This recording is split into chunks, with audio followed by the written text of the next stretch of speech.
आज हम लोग स्टार्ट करने वाले हैं फिजिक्स। ये भी क्या है, धनात्मक आवेश। तो ये दोनों एक दूसरे को दूर भगाएंगे। विद्युत आवेश के बारे में महत्वपूर्ण तथ्य है। तो यहाँ पर देखिए हम कुछ इसको पॉइंट बाई और हाईलाइटेड फॉर्म के रूप में लिखे हुए हैं। तो जब भी असमान सतह रहेगा तो असमान सतह पर जो चार्ज का डिस्ट्रीब्यूशन रहेगा, देखिए इधर तो भाई नॉर्मली है, पर जहाँ वक्रता त्रिज्या है, जहाँ वक्र। तो वेलकम है सभी लोगों को हमारे चैनल द फिजिक्स एस्पिरेंट में। और आज हम लोग स्टार्ट करने वाले हैं फिजिक्स, हाँ, क्लास 12th के लिए फिजिक्स। और फिजिक्स में हम लोग स्टार्ट करेंगे इलेक्ट्रोस्टैटिक्स, ठीक ना। इलेक्ट्रोस्टैटिक्स जिसको हम लोग इंग्लिश और हिंदी में भी लिखे हुए हैं। मतलब इलेक्ट्रोस्टैटिक्स को स्थिर वैद्युत पढ़ा जाता है। क्या पढ़ा जाता है भाई? स्थिर वैद्युत। कहीं कहीं हम देखें भाई जो बुक है वहाँ पर स्थिर वैद्युतिकी वो भी मेंशन कर रखे हैं, तो वो भी सही है, ऐसे कोई बात नहीं है। मतलब पर स्थिर वैद्युत भी होता है, या स्थिर विद्युत कहिए, बात बराबर है। मतलब स्थिर वैद्युत, स्थिर विद्युत और स्थिर वैद्युतिकी, ये तीनों ही मतलब इलेक्ट्रोस्टैटिक्स का हिंदी नाम है, ठीक है। तो ये हम लोग जो कोर्स है हिंदी मीडियम के लिए ही लाए हैं, मतलब हिंदी मीडियम के लिए, और वो भी एक क्रैश कोर्स है। मतलब पर ऐसा नहीं कि क्रैश कोर्स है तो हम आपको शॉर्ट्स पढ़ा के मतलब निकल जाएंगे, ऐसा कुछ बात नहीं है। क्रैश कोर्स में भी मतलब समझिए कि थोड़ा हम फास्ट पढ़ाएंगे। क्रैश कोर्स का मतलब ये होता है भाई थोड़ा सा फास्ट पढ़ाना, ठीक है। तो फास्ट में मतलब क्या है कि जैसे कि ऐसा नहीं कि कुछ आपको पॉइंट छोड़ देंगे, पढ़ाएंगे सब कुछ, टोटल पॉइंट पढ़ाएंगे मतलब। और जितना भी पॉइंट पढ़ाएंगे मतलब उसका डीपली एक्सप्लेनेशन भी करवाएंगे। डेरिवेशन जो भी आएगा देखिएगा, मैं A to Z डेरिवेशन आपके लिए यहाँ पर करवाएंगे। A to Z डेरिवेशन, एक भी सिंगल डेरिवेशन को नहीं छोड़ने वाले हैं, ठीक ना। तो चलिए हम लोग स्टार्ट करते हैं इलेक्ट्रोस्टैटिक्स। हाँ, इलेक्ट्रोस्टैटिक्स जो है मतलब 12th के फिजिक्स के सिलेबस में एक बहुत ही इंपॉर्टेंट है चैप्टर के रूप में, फिजिक्स के चैप्टर के रूप में। और ये जो भी मतलब जैसे बिहार बोर्ड, CBSE बोर्ड या बाकी स्टेट बोर्ड जो भी हैं उनके मतलब +2 के एग्जामिनेशन में अच्छा खासा मार्क्स आता है यहाँ से, ठीक है। पर ये जो हम लोग जो आज ये जो लेक्चर बना रहे हैं, इसके समझ लीजिए कि ये किस बोर्ड के लिए ज़्यादा यूजफुल होगा। तो हिंदी मीडियम में अगर बात करें तो मतलब UP board, Bihar board, Jharkhand board और MP बोर्ड और छत्तीसगढ़ बोर्ड, इन लोगों के लिए मतलब बहुत ही यूजफुल होगा, क्योंकि ये पूरा हिंदी मीडियम में लेक्चर होने वाला है। तो ठीक है, चलिए स्टार्ट करते हैं इलेक्ट्रोस्टैटिक्स। इलेक्ट्रोस्टैटिक्स क्या होता है? देखिए नाम से ही पता चल रहा है, इलेक्ट्रो मतलब इलेक्ट्रॉन, इलेक्ट्रो मतलब इलेक्ट्रॉनिक्स या इलेक्ट्रॉन, स्टैटिक्स मतलब रुका हुआ, स्थिर, स्थिरता, रुका हुआ। स्टैटिक्स मतलब भाई रुका हुआ। तो यहाँ पर देखिए लिखा हुआ है स्थिर वैद्युत, स्थिर वैद्युत। अब सोचिएगा कि मतलब स्थिर वैद्युत है तो वैद्युत विद्युत, स्थिर विद्युत कहिए, विद्युत क्या है? रुका हुआ। तो विद्युत रुका हुआ मतलब चार्ज रुका हुआ, चार्ज को माना जाएगा ना भाई, चार्ज के ही फ्लो से, चार्ज के ही गति, चार्ज के ही मोशन से मेरे को क्या मिलता है? करंट मिलता है। पर यहाँ पर स्थिर वैद्युत बोला गया है, तो इसका मतलब चार्ज जो है भाई रेस्ट पोजीशन में होगा, वो वेलोसिटी में नहीं होगा। बात समझ में आया ना। तो चलिए यहाँ पर देखिए नोट्स करते हैं, कुछ कुछ बताते हैं आपको पॉइंट जो कि बहुत ही इंपॉर्टेंट रहेगा। मान के चलते हैं ये हमारा एक चार्ज है, ये क्या है भाई? एक चार्ज है। और ये चार्ज जो है भाई अपना, ये जो अपना चार्ज है, हम लोग पढ़ रहे हैं इलेक्ट्रोस्टैटिक्स। तो इलेक्ट्रोस्टैटिक्स में तो भाई चार्ज हमारा कैसा रहता है? रेस्ट पोजीशन में रहता है। तो इसको हम बोलेंगे, मान के चलिए यहाँ पर लिखते भाई ये हमारा प्लस, हम प्लस से रिप्रेजेंट किए कि हमारा चार्ज है। और ये जो भाई ये कैसा है? ये हमारा, देखिए 1 मिनट रुकिए, ये हमारा भाई रेस्ट कंडीशन में है। क्या भाई? रेस्ट कंडीशन में, ठीक ना। ये हमारा रेस्ट कंडीशन में है, ठीक है। हम बोल दिए हैं कि भाई रेस्ट में है। रेस्ट मतलब किसी एक पॉइंट पर रुका हुआ है। हिंदी में भी देखिए लिख देते हैं, देखिए थोड़ा हिंदी में भी लिख देंगे क्योंकि हिंदी मीडियम का ही बैच है, तो हिंदी में भी लिखेंगे।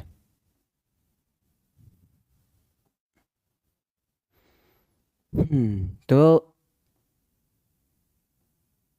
रुका हुआ, चलिए ठीक ना भाई, रुका हुआ। तो ये हमारा चार्ज कैसा भाई? रुका हुआ है। अब ये जो चार्ज रुका हुआ है, तो हम लोग कह सकते हैं ना कि भाई इसका वेलोसिटी क्या होगा? वेलोसिटी इसका क्या होगा बता दीजिए? वेलोसिटी इसका क्या होगा? वेलोसिटी बोलिए या फिर वेग, वेलोसिटी या फिर इसका वेग। हिंदी में बोले तो क्या बोलेंगे भाई? वेग बोलेंगे हिंदी में। इसका वेग कितना है? 0 है। क्या है? 0 है। वेग क्या है? 0 है।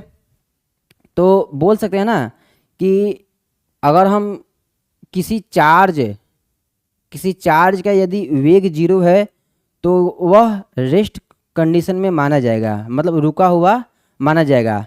और उस समय, रुके हुए समय में यदि हम चार्ज के ऊपर होने वाले बदलाव को स्टडी करें तो उसी को कहेंगे इलेक्ट्रोस्टैटिक्स। बात सही है ना। मतलब अब बदलाव में बोले भाई बदलाव क्या क्या, तो ये चार्ज जो है मतलब कितना विद्युत क्षेत्र उत्पन्न कर रहा है, कितना चुंबकीय क्षेत्र उत्पन्न कर रहा है। बात है कि नहीं। रुका हुआ है तो भाई कितना विद्युत क्षेत्र उत्पन्न कर रहा होगा, कुछ ना कुछ तो भाई उत्पन्न कर ही रहा होगा, मतलब जनरेट कर ही रहा होगा। और ये खुद को मतलब कितना सेंस कर पाता है कि भाई मेरे को कितना लग रहा है, मेरे को विद्युत क्षेत्र कितना इफेक्ट कर रहा है, या मैग्नेटिक फील्ड मेरे को, या मतलब चुंबकीय क्षेत्र मेरे को कितना इफेक्ट कर रहा है। तो इसी मतलब यही जो हाँ और जो अभी आपको जितना भी बात बताया, मतलब कि भाई इसको विद्युत क्षेत्र कितना इफेक्ट डालता है, या फिर मैग्नेटिक फील्ड इसको कितना इफेक्ट डालता है, मतलब विद्युत क्षेत्र, चुंबकीय क्षेत्र इस रुके हुए चार्ज के ऊपर कितना अपना प्रभाव डाल रहे हैं, मतलब यही चार्ज का परिभाषा हो जाता है, मतलब आवेश का परिभाषा हो जाता है। ठीक ना। तो हम तो पढ़ रहे थे इलेक्ट्रोस्टैटिक, पहले बात करते हैं इलेक्ट्रोस्टैटिक्स की, फिर बात करेंगे चार्ज के लिए। तो इलेक्ट्रोस्टैटिक्स के अंदर में जो चार्ज है भाई अपना स्थिर अवस्था में रहता है, और इसी स्थिर अवस्था में ये मतलब इसी स्थिर अवस्था में इस चार्ज के ऊपर जो भी स्टडी हम लोग करेंगे उसी को बोलेंगे इलेक्ट्रोस्टैटिक्स बोल देंगे। ऐसे ना, इलेक्ट्रोस्टैटिक बोल देंगे या फिर स्थिर वैद्युत बोल देंगे। ठीक, तो चलिए बढ़ते हैं आगे। तो यहाँ पर बोल देंगे, हम लोग लिख दिए, क्या लिख दिए भाई, कि अगर वेलोसिटी 0 है तो चार्ज क्या, आवेश क्या बोला जाता है, आवेश क्या है, रेस्ट पोजीशन में। इसका मतलब इस भी क्या हो गया, 0, भी क्या हो गया, 0। ठीक है।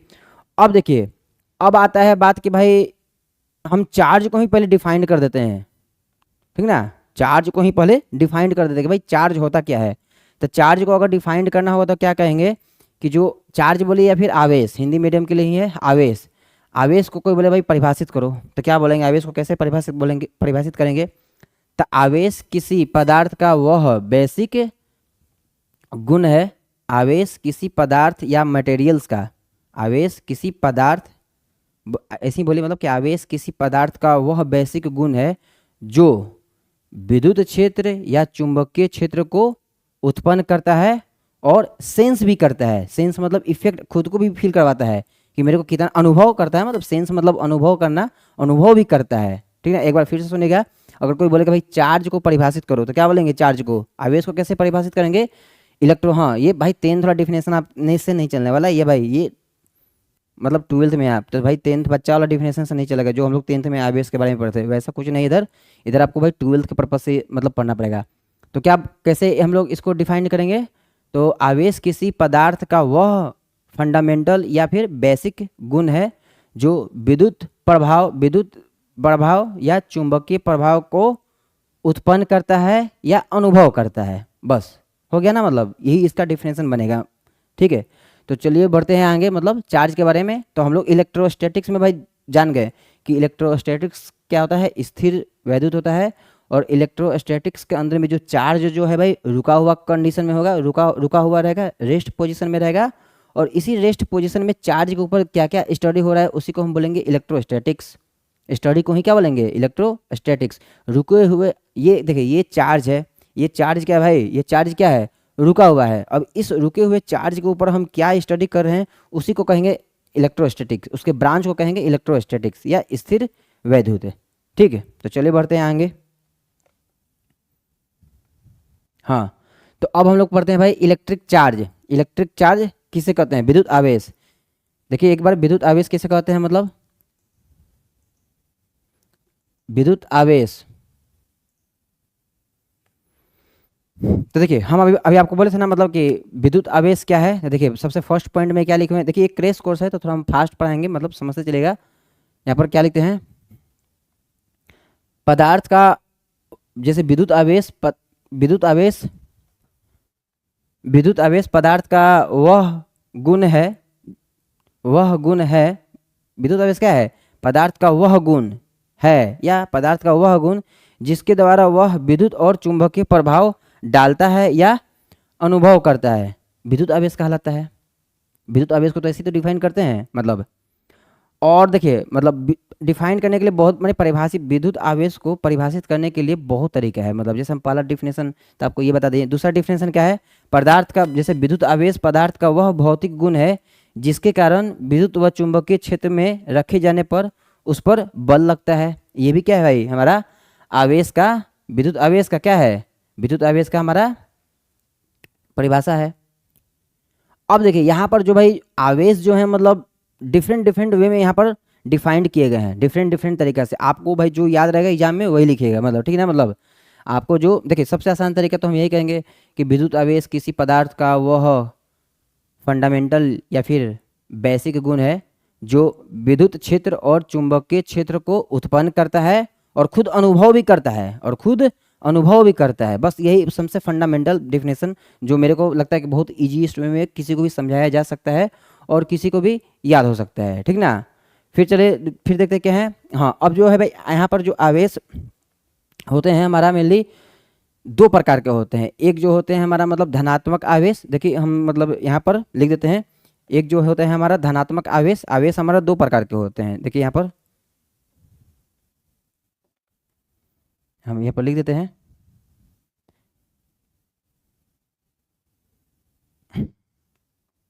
आवेश हमारा दो प्रकार के होते हैं। आवेश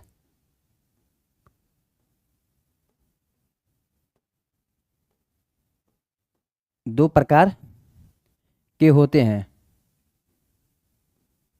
आवेश कितने प्रकार के होते हैं, दो प्रकार के होते हैं, ठीक है। अगर हम एक नंबर में बात करें तो पहला वाला को क्या बोलते हैं भाई, पहला वाला को बोलते हैं धनात्मक आवेश, धनात्मक आवेश।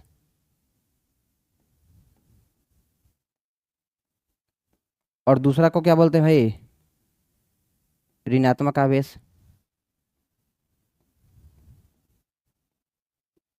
ऋणात्मक आवेश बोलते हैं, ठीक ना। तो यहाँ पर हम लोग देख लें कि भाई हमारा जो आवेश है दो प्रकार के होते हैं। और ये जो आवेश को जो हम कैटेगराइज किए हैं मतलब ये सर बेंजा जो साइंटिस्ट का नाम है, जैसे सर या साइंटिस्ट बोलिए, साइंटिस्ट हैं उनका नाम है Franklin, Benjamin Franklin, Benjamin Franklin. मतलब उनको आगे मेंशन किया, मतलब उन्होंने ही मतलब इसका खोज आविष्कार किया था कि भाई एक धनात्मक आवेश होंगे और एक ऋणात्मक आवेश होंगे। अभी हम सब डिफिनेशन में आगे लिखवाए हैं। बेंजामिन फ्रैंकलिन कहाँ के सही साइंटिस्ट थे, अमेरिका, यूएसए, अमेरिका के साइंटिस्ट थे। उन्होंने ही सबसे पहले यह डिस्कवरी किया कि भाई जो आवेश होते हैं दो प्रकार के होते हैं, जिनको हम पहला धनात्मक आवेश बोलेंगे और दूसरा को बोलेंगे भाई ऋणात्मक आवेश। अब उन्होंने किस बेसिस पर खोज किया था, बात तो ये भी है भाई, किस बेसिस पर उन्होंने बता दिया कि भाई दो प्रकार का आवेश होता है, पहला धनात्मक और दूसरा ऋणात्मक। तो उसके बारे में भी हम लोग एक्सप्लेनेशन करेंगे, थोड़ा सा आपको वेट करना पड़ेगा, ठीक ना। तो अभी मतलब यहाँ पर को लिखवा दिए कि भाई आवेश जो है होता है हमारा दो प्रकार का होता है, और इसके बाद कौन कौन होता है वो भी लिख दिए हैं।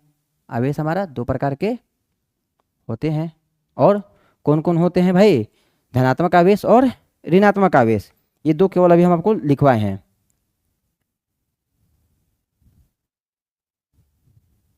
कौन कौन होते हैं,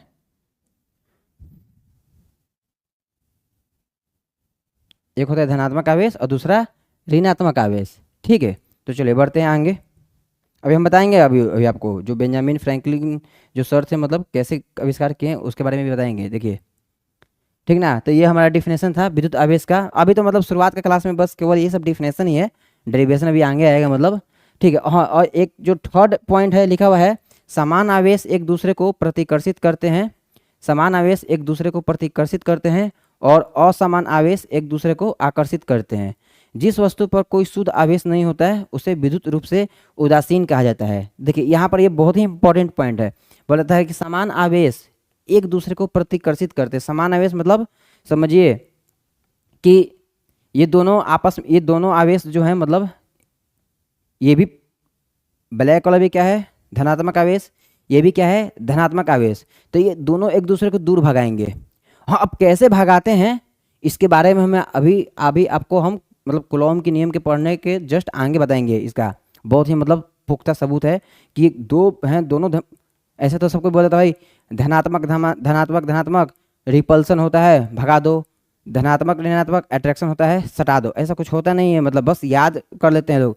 पर इसका ऑथेंटिक रीजन क्या है वो भी हम लोग पूरा डेरिवेशन में देखेंगे कैसे ये सब होता है। बस अभी मतलब आज का क्लास में केवल मतलब अभी हमको पूरा स्टेटमेंट टाइप का है तो समझा रहे हैं। मतलब ये समझिए ब्लैक वाला पेन भी क्या है धनात्मक आवेश, ये भी धनात्मक आवेश, तो ये एक दूसरे को दूर भगाएंगे। अगर वही जस्ट ये भी धनात्मक केस में भी दूर भगाएंगे और दोनों ऋणात्मक भी रहेंगे तो भी दूर भगाएंगे।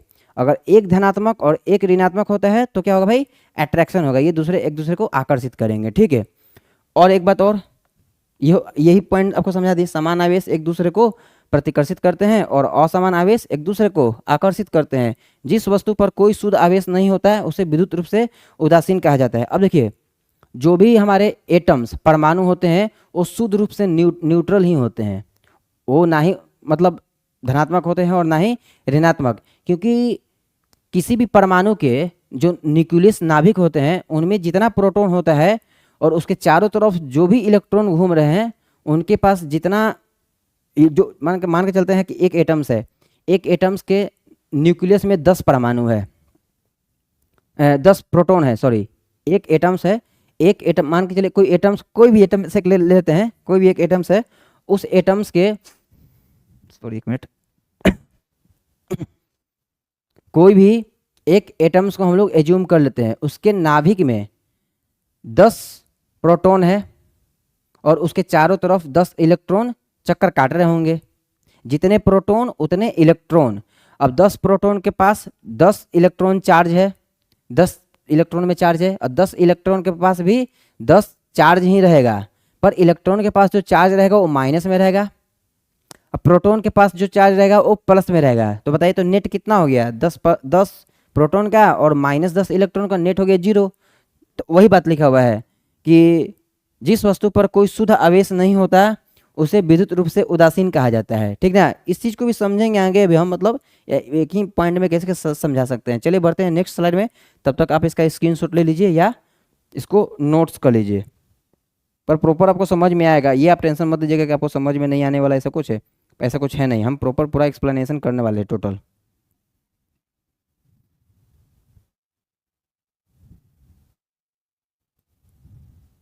चलिए हो गया तो बढ़ते हैं आगे नेक्स्ट स्लाइड में। हाँ, एक और डिफिनेशन इसका है भाई कि विद्युत आवेश पदार्थ के मूल कणों का एक अंतर्निहित गुण है, अंतर्निहित गुण है जो विभिन्न वस्तुओं के बीच विद्युत बल को जन्म देता है। इसको मतलब कूलॉम्स के नियम में ही जान पाएंगे, मतलब ये कैसे। अभी फिलहाल याद रखिएगा आप कि विद्युत आवेश पदार्थ के मूल कणों का एक अंतर्निहित गुण है जो विभिन्न वस्तुओं के बीच विद्युत बल को जन्म देता है। ठीक ना, विद्युत बल को जन्म देता है। बात तो वही है, जैसे प्रोटॉन है और इलेक्ट्रॉन चक्कर काट रहे हैं चारों तरफ, क्या रीजन होगा भाई, इलेक्ट्रॉन के पास जितना आवेश होगा, प्रोटॉन के पास जितना आवेश होगा, ये दोनों एक दूसरे को इफेक्ट कर रहे हैं कोई फोर्स से, और कोई फोर्स से कोई बल से बंधे हुए होंगे ना भाई, किसी बल से बंधे हुए होंगे। वही चीज़ लिखा हुआ है कि विद्युत आवेश पदार्थ के मूल कणों का एक अंतर्निहित गुण है जो विभिन्न वस्तुओं के बीच विद्युत बल को जन्म देते हैं। ठीक ना, इलेक्ट्रोस्टैटिक फोर्स ही बोलते हैं, विद्युत बल को जन्म देते हैं। इसके बारे में भी अभी आपको हम आगे बताएंगे। अब देते हैं भाई एग्जाम्पल्स देखिए आवेश के लिए कुछ एग्जाम्पल्स है।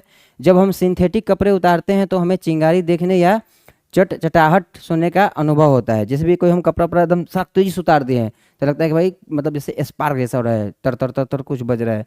जैसे कंबल उम्बल देखते होंगे, मतलब अगर सट गया उसको अचानक छुड़ाते हैं तो लगेगा भाई मतलब कि जैसे स्पार्क आ रहा है, मतलब तो वो आवेश का क्या है भाई, आवेश का ही एग्जाम्पल है, वो आवेश ही होते हैं। ठीक है, नेक्स्ट एग्जाम्पल क्या है, बिजली के निर्वहन के कारण गरज के साथ बारिश के दौरान आकाश में बिजली चमकना। जैसे जब अचानक बिजली गरजने लगता है, पूरा जानबे करते हैं बरसात के मौसम में, तो उस टाइम में भी जो मतलब आप देखते हैं कि भाई कहीं कहीं क्रैक जैसा, जो बिजली के क्रैक जैसा बनता है आसमान में, जो मतलब क्रैक बनता है, वो भी क्या है हमारा मतलब आवेश के कारण ही होता है। या फिर हम मतलब कंघी से बाल को मतलब झाड़ते हैं या उसको सजाते हैं, उसके बाद हम फिर उसको कागज़ के मतलब जैसे सॉरी कंघी खूब मतलब खूब रगड़े, बाल में खूब रगड़ने के बाद उसको अगर हम कागज़ के टुकड़ा के पास ले जाते हैं तो भाई कागज़ के टुकड़ा अट्रैक्ट होने लगता है। बात समझ में आ रहा है। या फिर कंघी में ही बाल देखना फंसे रहता है तो वो आवेश के कारण ही हो रहा है। जो हम लोग कंघी से बाल झाड़ते हैं देखिए उसमें बाल फंसा है, कैसे भाई, तो आवेश के कारण ही हो रहा है। फिर अब हम किसी लकड़ी या किसी पेन को क्या करते हैं, पूरा सर में से रगड़ रगड़ के, पूरा तेजी से रगड़ने के बाद हम लोग कागज़ के टुकड़े के पास ले जाएंगे तो वो अट्रैक्ट करेगा, वो भी आवेश का ही एग्जाम्पल है। ठीक है, तो चलिए बढ़ते आएंगे, इसको मतलब देख लीजिए एक बार, स्क्रीनशॉट ले लीजिए। ये सब हमारा भाई क्रैश कोर्स के अंदर में है, तो इसलिए हम आपको थोड़ा फास्ट पढ़ा रहे हैं, समझने की कोशिश कीजिएगा। ठीक है, चलिए आगे बढ़ते हैं। अब देखिए कुछ कॉन्सेप्ट्स है भाई। कॉन्सेप्ट्स क्या है? विद्युत आवेश जो है हमारा एक अदिश राशि है, स्केलर क्वांटिटी है। Electric charge is a scalar quantity, ठीक है ना। विद्युत आवेश एक अदिश राशि है और इसका एसआई मात्रक क्या होता है? कूलॉम। आगे पढ़ेंगे कूलॉम के बारे में, कूलॉम के नियम है, कूलॉम होता है। क्या होता है भाई? इसका एसआई मात्रक क्या होता है? कूलॉम होता है। ठीक, इसका एसआई मात्रक कूलॉम। याद रखिएगा, ये आपके ऑब्जेक्टिव मतलब जो ऑब्जेक्टिव क्वेश्चन आते हैं उसमें मतलब ये सब रहता दिया रहता है कि विद्युत आवेश एक अदिश राशि है, विद्युत आवेश एक अदिश राशि है और विद्युत आवेश आपका क्या भाई? एक अदिश राशि है और इसका एसआई मात्रक क्या होता है भाई? कूलॉम होता है। इसका एसआई मात्रक क्या होता है? कूलॉम होता है। तो जो भी मेरे तरफ से देखिए, मेरे तरफ से जो भी इंपॉर्टेंट लगेगा आपको मतलब नोट्स करवा देते हैं, ताकि ये सब एग्जाम मतलब फैक्ट पॉइंट है, एग्जाम के लिए आपका फैक्ट पॉइंट है टोटल, आप इसको मतलब समझते चलिएगा, ठीक ना। विद्युत आवेश क्या है? एक अदिश राशि है। भाई कैसे है सब आगे समझ में आएगा। विद्युत आवेश को हम लोग क्या अलजेब्रा की तरह सम कर सकते हैं, मतलब 1 + 2 + 3 + 4 ऐसे।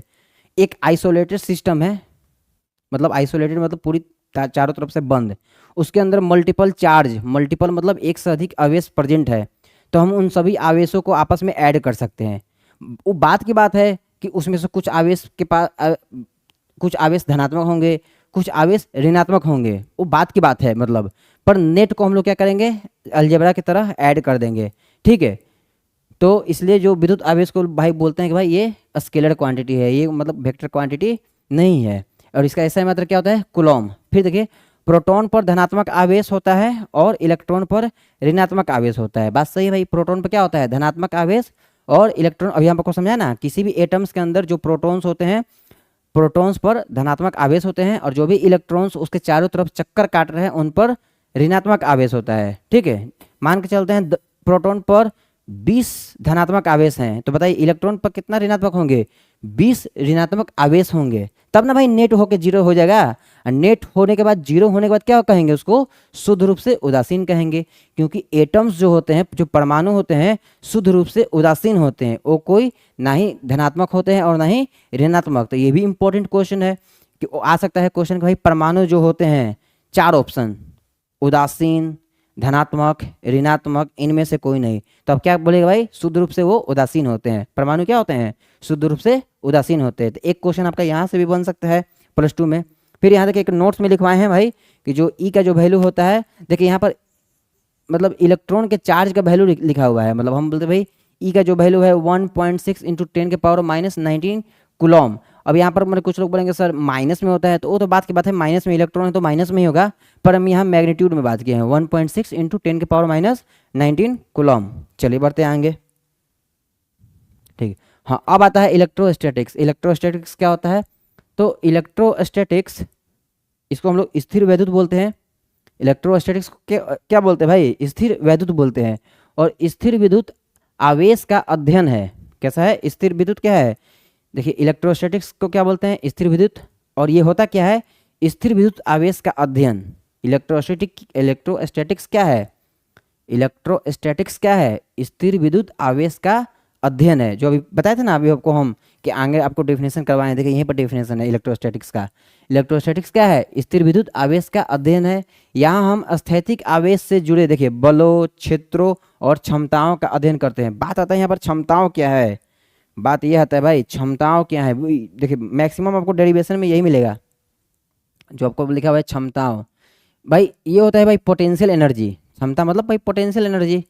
अब हम जब डिफिनेशन में जब ये आपका डेरिवेशन करवाएंगे तो वहाँ पर आएगा कि अगर मान के चलिए कोई चार्ज है, ये इस मान के यही कोई चार्ज है, इस P पॉइंट है, ए पॉइंट से B पॉइंट तक ले जाते हैं, तो इसका पोटेंशियल एनर्जी कितना से चेंज करेगा, वर्क कितना होगा, डिस्प्लेसमेंट कितना होगा, मतलब यही सब स्टडी करने वाले हैं। तो इसलिए यहाँ पर लिखा हुआ है भाई मैं हमारा कि जो इलेक्ट्रोस्टैटिक जो है स्थिर विद्युत आवेश का अध्ययन है। यहाँ हम स्थैतिक आवेश से जुड़े बलों, क्षेत्रों और क्षमताओं का अध्ययन करते हैं। बहुत इंपॉर्टेंट है, देखिए हम पूरा आपको नोट्स के रूप में ही दे दिए हैं। बताइए इससे आसान तरीका क्या हो सकता है, नोट्स के रूप में ही, मतलब समझिए जो चीज़ हम लिखेंगे इतना, अब हम मेरे को लिखने में 1 घंटा से ऊपर लग जाता है, तो हमने क्या किया कि पूरा इसको कंपाइलेशन करके नोट्स के रूप में आपको दे दिए हैं और आपको हम समझाते चल रहे हैं। भाई ऐसा नहीं कि हम पेन से यूज करेंगे, भाई आगे पेन से यूज करेंगे, पर जो ये सब तो वर्ड्स है, तो इसके लिए तो क्या यूज करना है। ठीक है, अब आता है भाई इलेक्ट्रोस्टैटिक्स या स्थिर विद्युत के अनुप्रयोग, इनका एप्लीकेशंस कहाँ पर है। ये भी आपके +2 के एग्जाम में 2 मार्क्स का क्वेश्चन में पूछ सकते हैं कि भाई बता दो भाई तुम स्थिर विद्युत का अनुप्रयोग क्या होता है या इनका उपयोग क्या होता है। जो इलेक्ट्रोस्टैटिक होते हैं स्थिर विद्युत, इनका उपयोग क्या है। तो सबसे पहला उपयोग है एक जेरोक्स कॉपी मशीन के रूप में, और दूसरा क्या है टेलीविजन और रडार में प्रयुक्त कैथोड किरण ट्यूब के डिजाइन में। ठीक ना, टेलीविजन और रडार में प्रयुक्त, टेलीविजन और देखो रडार क्या होता है भाई, रडार का हमारा मतलब समुद्र जो समुद्री जहाज होता है उसमें भाई जो सिस्टम लगा रहता है, मतलब कि भाई आसपास के एरिया में देखने के लिए कि भाई अदर्स शिप प्रेजेंट है, या मतलब जो समुद्र है, समुद्र का मतलब हाइट क्या है, या फिर मतलब कोई समुद्र के नीचे कोई भाई दुश्मन कंट्री के कोई भाई पनडुब्बी तो नहीं है, तो उसी को बोलते हैं रडार का मतलब। रडार पढ़ेगा आप लोग कभी इंजीनियरिंग कीजिएगा तो, खास करके इलेक्ट्रॉनिक्स इंजीनियरिंग में रडार बहुत बढ़िया से पढ़ना है आपको, तो रडार का आपको वहीं पर पढ़ना है। हम भी पढ़े हैं इलेक्ट्रॉनिक्स में, और आप भी पढ़िएगा अगर कीजिएगा तो टेलीविजन और रडार में प्रयुक्त कैथोड किरण ट्यूब के डिजाइन में। ठीक ना, तो चलिए बढ़ते हैं आगे। हाँ, विद्युत आवेश के बारे में महत्वपूर्ण तथ्य, देखिए ये भी बहुत इंपॉर्टेंट चीज़ है जो आपको लिखवाए हैं, विद्युत आवेश के बारे में महत्वपूर्ण तथ्य। 1 मिनट रुकिएगा जरा।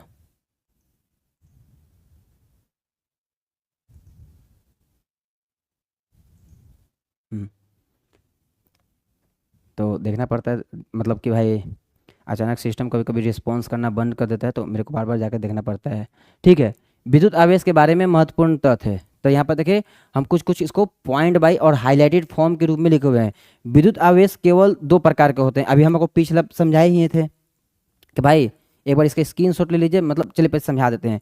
विद्युत देखिए इसका स्क्रीनशॉट ले लीजिए एक बार, मतलब क्या पता आप लोग लिए कि नहीं। हाँ चलिए इसका स्क्रीनशॉट ले लीजिए या नोट्स कर लीजिए, जिनको नोट्स करना है। 1 मिनट का टाइम देते हैं भाई, जल्दी।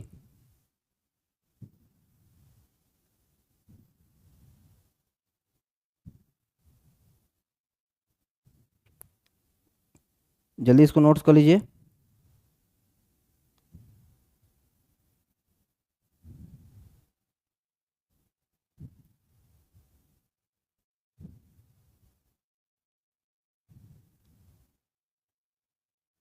चलिए पढ़ते आएंगे, मतलब अगर आप नोट्स को लिए होंगे तो। चलिए यहाँ पर देखिए क्या है, क्या बोल रहे हैं हमारा। हम्म विद्युत आवेश के बारे में महत्वपूर्ण तथ्य, सबसे पहला तथ्य क्या है, विद्युत आवेश केवल 2 ही प्रकार के होते हैं। कौन कौन भाई, एक धनात्मक है और दूसरा ऋणात्मक। एक एक को क्या बोलते हैं भाई, धनात्मक बोलते हैं, और दूसरा को ऋणात्मक बोलते हैं। यहाँ पर हम लिख देते हैं, इसको बोल देते हैं भाई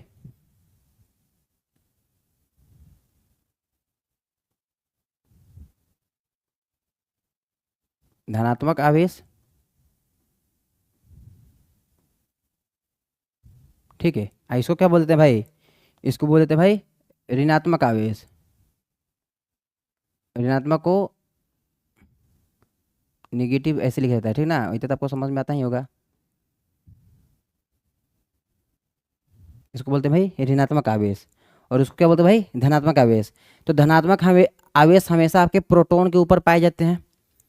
एटम्स परमाणु के अंदर जो धनात्मक आवेश होंगे वो हमेशा प्रोटॉन पर ही पाए जाएंगे, प्रोटॉन पर ही होंगे। अब प्रोटॉन कहाँ रहता है भाई, प्रोटॉन रहता है न्यूक्लियस में, नाभिक में। और नाभिक में कौन कौन होता है, प्रोटॉन और न्यूट्रॉन। न्यूट्रॉन के ऊपर कोई चार्ज नहीं होता है, ये आप मत सोचिए भाई न्यूट्रॉन के ऊपर, न्यूट्रॉन भाई अपना न्यूट्रल होता है, उसके ऊपर कोई चार्ज वार्ज नहीं होता है। प्रोटॉन के पास चार्ज होता है। और जो निगेटिव आवेश जो है, यहाँ पर निगेटिव आवेश लिखे हैं, जो निगेटिव आवेश होंगे वो आपके होंगे मतलब इलेक्ट्रॉन पर, और उनका रिप्रेजेंटेशन इस प्रकार है। प्लस से इसको हम रिप्रेजेंट किए थे कि प्रोटॉन है, जो व्हाइट वाला बना है क्या भाई, प्रोटॉन है। व्हाइट वाला क्या है भाई, प्रोटॉन है, और उस पर देखिए प्लस का सिंबल दिए हुए हैं, और ये जो इलेक्ट्रॉन है इस पर माइनस का सिंबल दिए हुए हैं। ठीक ना, तो ये हमारा फर्स्ट पॉइंट था कि विद्युत आवेश केवल 2 प्रकार के होते हैं, पहला तथ्य है। दूसरा तथ्य क्या है हमारा, दूसरा तथ्य है भाई समान आवेश एक दूसरे को प्रतिकर्षित करते हैं, तथा असमान आवेश मतलब विपरीत नेचर के आवेश एक दूसरे को आकर्षित करते हैं। तो समझते हैं, देखिए इस चीज़ को, ये क्या बताना चाहता है। देखिए यहाँ पर हम क्या करते हैं कि भाई यहाँ पर दोनों धनात्मक आवेश है, दोनों कैसा है, धनात्मक आवेश है। दोनों, जब दो धनात्मक आवेश को एक दूसरे के नज़दीक लाएंगे भाई मेरे भाई, जब दो धनात्मक आवेश को एक दूसरे को नज़दीक लाएंगे तो वो नज़दीक नहीं आएगा, वो नज़दीक नहीं आएगा, वो एक दूसरे को रिपेल करेंगे, मतलब कि रिपल्सन करेंगे या फिर प्रतिकर्षित करेंगे। मतलब क्या बोलते हैं इसको, प्रतिकर्षित कर रहे हैं। देखिए मतलब एक दूसरे को भगा रहे हैं मतलब। अब बात आती है कि ऐसा हुआ क्यों। अब कुछ लोग कहेंगे भाई ये तो याद कर लो, याद करने वाला है। नहीं भाई, याद करने वाला नहीं है। नेक्स्ट लेक्चर, नेक्स्ट लेक्चर में इसका हम डेरिवेशन करेंगे। जब भी दो चार्ज, देखिए ये चार्ज है, ये मान के चले गए ये दो है, ये ब्लैक वाला है, ये क्या होता है, ये ऋणात्मक है, ये आपका धनात्मक है, समझिए ये धनात्मक है, ये भी धनात्मक, दोनों है भाई। ये क्या करता है, अपने चारों तरफ विद्युत क्षेत्र को उत्पन्न करता है।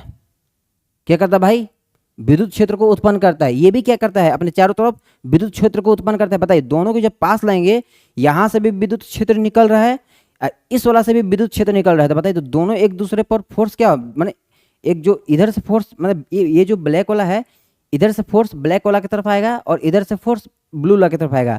तो पक्का ये दोनों एक दूसरे से दूर भागना चाहेंगे, क्योंकि अभी देखिए, अभी मतलब अभी आप नहीं ना पढ़े भाई, विद्युत क्षेत्र रेखाएं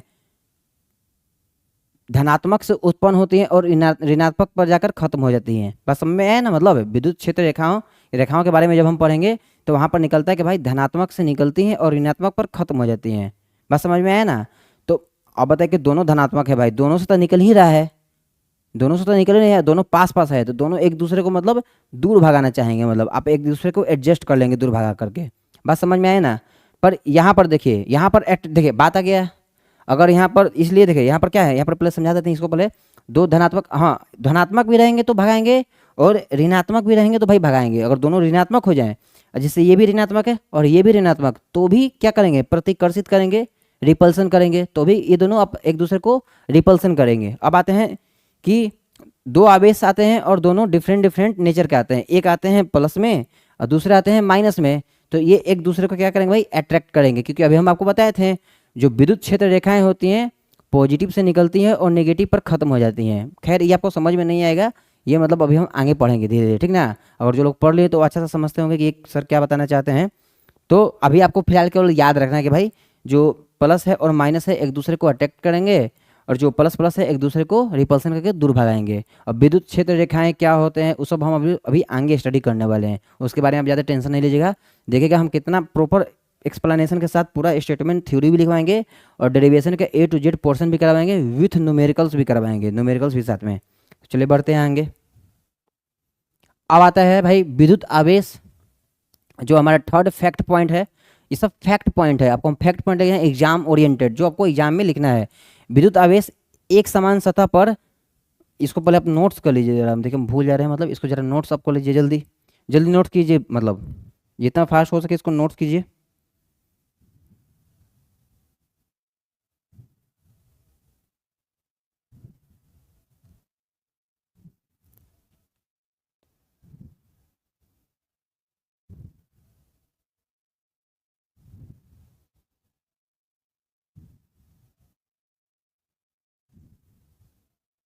जल्दी कीजिए उसको, मतलब फिर बढ़ते आएंगे।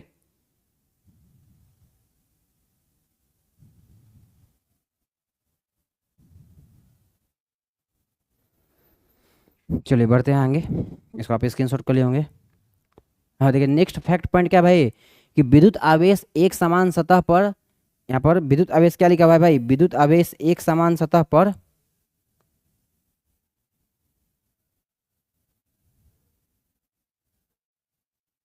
विद्युत आवेश विद्युत आवेश एक समान सतह पर समान रूप से वितरित होता है, लेकिन असमान सतह पर आवेश घनत्व उस बिंदु पर अधिकतम होता है जहां वक्रता त्रिज्या न्यूनतम होती है। अब ये चीज़ कहना क्या चाहता है, चलिए इसको समझाते हैं, फिर जब आएगा आपका आगे तो वहाँ पर भी समझा देंगे, पर अभी भी इसको हम एक्सप्लेनेशन थोड़ा सा हल्का फुल्का कर देते हैं ताकि आपको मतलब समझ में आ जाए ये क्या है, ये कहना क्या चाहता है। देखिए मेरा तो भाई खुद नहीं, हम खुद नहीं चाहते हैं कि मतलब कुछ भी पढ़ा वढ़ा के आपको उड़ा दें, मतलब ऐसा कुछ नहीं है। जो बताएंगे उसका प्रॉपर रीजन भी दे देंगे। फिजिक्स मतलब जो है उसका रीजन क्या है। चलिए मतलब ठीक है।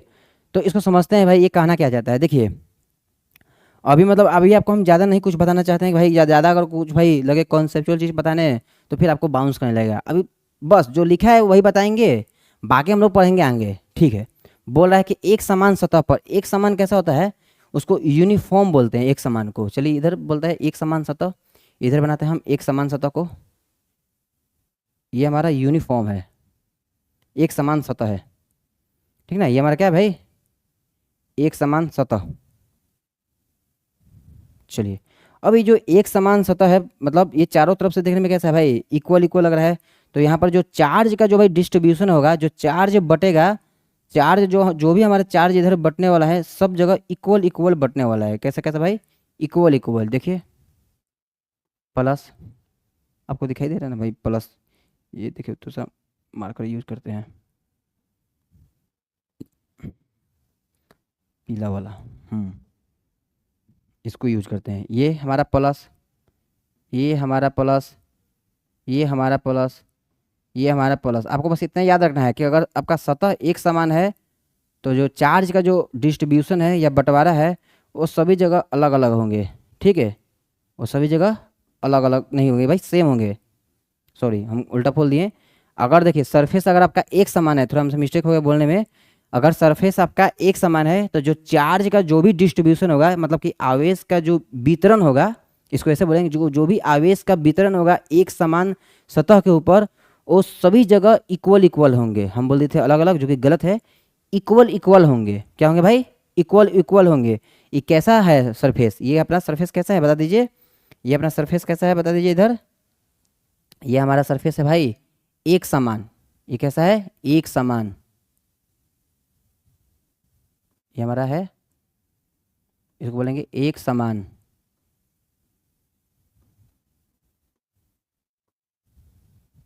ये कैसा है, एक समान सतह।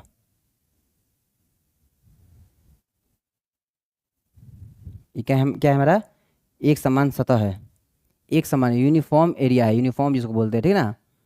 एक समान बोलिए या फिर यूनिफॉर्म बोलिए।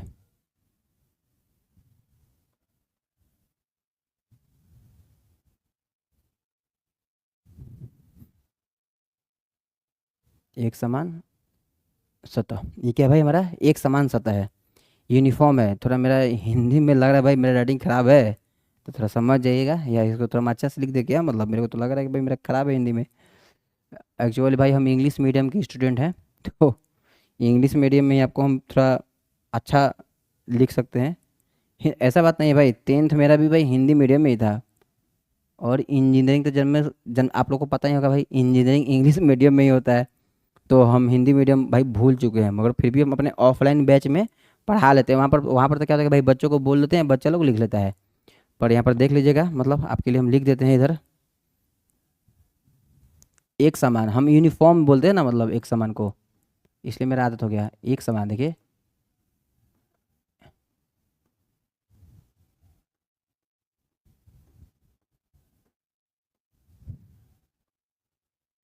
एक समान सतह, इसको क्या बोलते हैं भाई, एक समान सतह बोलेंगे, ठीक है।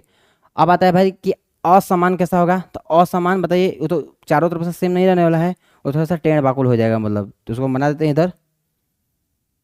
कैसा बनाए आपको लिए असमान, इधर दिख रहा है क्या, नहीं दिख रहा है, नहीं दिख रहा है तो हम बना देते हैं आपको, ठीक है। कैसा होगा,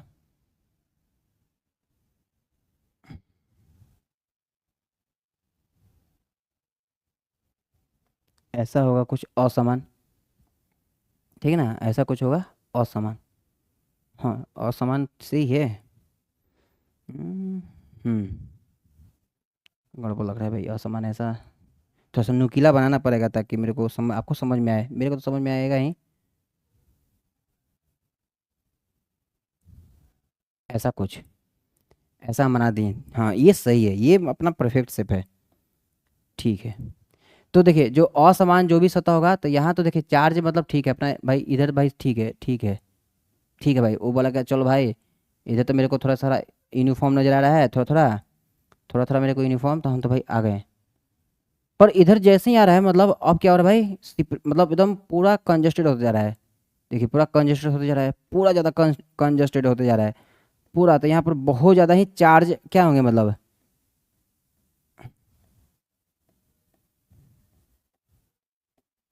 फिर ये दूर दूर भागे। देखिए अब समझ में आ गया होगा आपको, मतलब कि बोले हैं ना, मतलब कि असमान सतह पर आवेश घनत्व तो उस बिंदु पर अधिकतम होगा जहां वक्रता त्रिज्या न्यूनतम होगी। तो इस वाला जो ये जो देख रहे हैं मतलब अपना रीजन, इधर क्या है भाई, इधर क्या है अपना वक्रता त्रिज्या न्यूनतम है, इसलिए इस पर क्या है आवेश घनत्व है, जिसको बोलते हैं सरफेस चार्ज डेंसिटी सिग्मा। यहाँ पर सिग्मा, यहाँ पर जो आवेश घनत्व जो लिखा हुआ है, देखिए यहाँ पर लिख देते हैं हम, आवेश घनत्व जो आपका होता है सिग्मा होता है। क्या होता है भाई, आवेश घनत्व सिग्मा होता है आवेश। ये सब आपको बताएंगे, अभी हम नहीं देखें, अभी हम फॉर्मूला नहीं लिखना चाहते हैं कि आपको बाउंस कर जाएगा, ठीक ना। तो इसलिए अभी हम कुछ लिख नहीं रहे हैं, मतलब जब सब टाइम आएगा तो हम आपको खुद टोटल चीज़ आपको पता चल जाएगा कि हाँ सर आवेश घनत्व है, घनत्व आवेश घनत्व है। देखिए आवेश घनत्व को हम लोग रिप्रेजेंट करते हैं भाई सिग्मा से, आवेश घनत्व को हम लोग सिग्मा से रिप्रेजेंट करते हैं। हम थोड़ा अच्छा से लिखते हैं, आवेश घनत्व को क्या से रिप्रेजेंट करते हैं,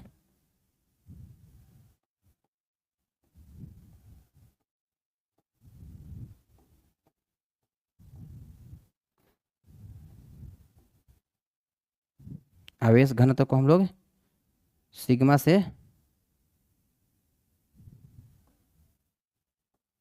रिप्रेजेंट करते हैं। चलिए आवेश घनत्व को तो हम लोग सिग्मा से रिप्रेजेंट करते हैं, यही होता है सरफेस चार्ज डेंसिटी जिसको बोला गया है। मतलब आगे अभी आपको सब कुछ समझ में आएगा, धीरे धीरे समझ में आएगा भाई, एक दिन में थोड़ा समझ में नहीं आएगा मतलब, पर हाँ आते आते आपको समझ में आना शुरू हो जाएगा।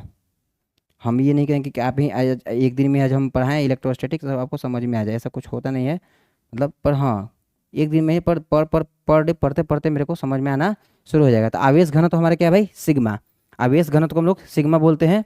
और देखिए फॉर्मूला इधर पर हम कुछ नहीं लिखे हैं कि भाई सिग्मा प्रोपोर्शनल 1/R, ऐसा कुछ नहीं लिखे हुए मतलब, ताकि आपको भाई लगता है कि क्या जो स्टेटमेंट बोला है, उस स्टेटमेंट के अकॉर्डिंग आपको हम कुछ यहाँ पर बता दिए हैं। मतलब ये क्या होता है, विद्युत आवेश एक समान सतह पर समान रूप से वितरित होता है। तो देखिए यहाँ पर यूनिफॉर्म बता दिए, एक समान सतह को हम लोग यूनिफॉर्म सरफेस भी बोलते हैं। क्या बोलते हैं भाई, यूनिफॉर्म सरफेस भी बोलते हैं। चलिए अगर जिसको समझ में आएगा तो इंग्लिश मीडियम में भी लिख लो भाई, यूनिफॉर्म सरफेस, यूनिफॉर्म। देखिए इंग्लिश में देख रहे हैं मेरा राइटिंग कितना अच्छा बैठ रहा है, बहुत खतरनाक बैठता है भाई, यूनिफॉर्म सरफेस, ठीक ना। देखिए देख रहे हैं इंग्लिश में देख रहे हैं ना भाई, इंग्लिश में भाई मौज है इंग्लिश में। और इसको क्या बोलते हैं भाई, नॉन यूनिफॉर्म बोलते हैं इसको, इसको क्या बोलते हैं, इसको बोलते हैं भाई नॉन यूनिफॉर्म, नॉन यूनिफॉर्म।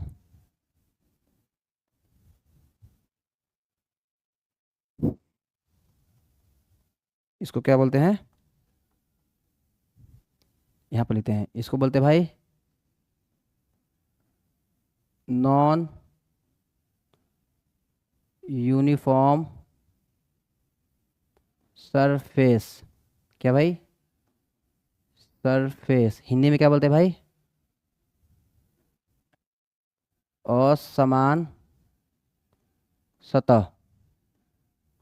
असमान सतह मतलब समझिएगा ना, टेढ़ा बाकुल, टेढ़ा बाकुल को ही असमान बोलते हैं। मैंने टेढ़ा बाकुल नहीं भाई, टेढ़ा मेरा को असमान बोलते हैं। तो जब भी असमान सतह रहेगा तो असमान सतह पर जो चार्ज का डिस्ट्रीब्यूशन रहेगा, देखिए इधर तो भाई नॉर्मली है, पर जहाँ वक्रता त्रिज्या है, जहाँ वक्रता त्रिज्या न्यूनतम है, सरफेस यहाँ पर क्या हो गया बताइए, आवेश का घनत्व इस बिंदु पर क्या हो गया मैक्सिमाइज हो गया, जहाँ पर कम है मतलब वक्रता त्रिज्या वहाँ मैक्सिमाइज हो गया। अगर यहाँ देखिए यूनिफॉर्म सतह है, मतलब कि ये यूनिफॉर्म सतह पर क्या होगा, एक समान सतह पर चारों तरफ जो चार्ज का डिस्ट्रीब्यूशन होगा भाई इक्वल इक्वल होगा, यही कहना चाहता था। तो ये बहुत ही आपका मतलब बहुत ही भाई वीवीआई पॉइंट है। देखिए इधर हम इसको मार्क कर देते हैं, एग्जाम के पॉइंट से बहुत ही इंपॉर्टेंट है भाई, बहुत ही इंपॉर्टेंट, भी आई है, इसको आप लोग नोट्स कर लीजिएगा, मतलब भी आई है 12th, ठीक ना। आ सकता है ऑब्जेक्टिव में कि भाई एक समान सतह पर समान रूप से वितरित होता है, विद्युत आवेश जो है एक सतह समान पर किस प्रकार वितरित होता है, समान या असमान, मतलब है बहुत कुछ क्वेश्चन में मतलब घुमा फिरा के आपको पूछ सकता है, यहीं से आ सकता है क्वेश्चन। इसको आप लोग थोड़ा नोट्स कर लीजिए, और या फिर जिसको स्क्रीनशॉट लेना है आप स्क्रीनशॉट कर लीजिए, थोड़ा जल्दी मतलब बढ़ते हैं आगे, ठीक है। स्क्रीनशॉट कर लीजिए जिसको करना है, फिर हम लोग बढ़ते हैं आगे।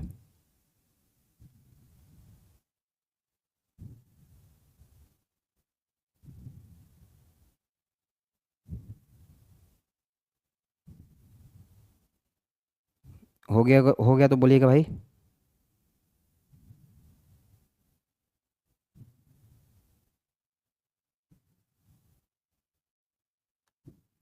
चलिए बढ़ते हैं आगे हम।